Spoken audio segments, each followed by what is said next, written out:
13ই মাস বৃহস্পতিবার বাবা, সামনে পূর্ণিমা আছে। পূর্ণিমাতে তোমরা যদি মনে করো যে কোনো বিষয় কাজ করাবো বাবা, শত্রু দমনে হোক বা শত্রু তোমার জীবন থেকে হাঁটানোর জন্য হোক বা তোমার বশীকরণের জন্য, তোমার জীবন থেকে এমন এক ব্যক্তি আছে সে তোমার থেকে দূরে চলে গিয়েছে, তুমি তাকে যদি মনে করো ফিরে পাবো বাবা, ফিরে পাইতে চাও, তার বাবা তোমরা আমাদের কাছে যোগাযোগ করবে।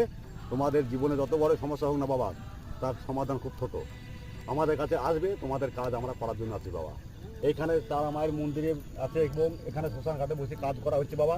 এটা বাবা কোনো মানে ভণ্ডামের কোনো জায়গা না, আপনারা আগে দেখে নেবেন। তার প্রতি বিশ্বাস যদি থাকে তারপরে তার প্রতি কাজ করাবে বাবা। তাছাড়া কারো কাছে যাবেন না কো, নিজের মনে আগে বিশ্বাস লাগাবেন, তারপরে আপনারা আমাদের কাছে আসবে। তারপরে আমাদের সমস্যার সমাধান করতে পারে কিনা দেখে নেবে। তা যদি বাবা না পারে তাহলে সাধু কলাম কিছুর জন্য, তাহলে তাদের প্রতি আমাদের সবাদ কী হলো? তাহলে তারা চোর, তাহলে আমরাও চোর হয়ে যেতে পারি বাবা। ওই সব আমরা করি না।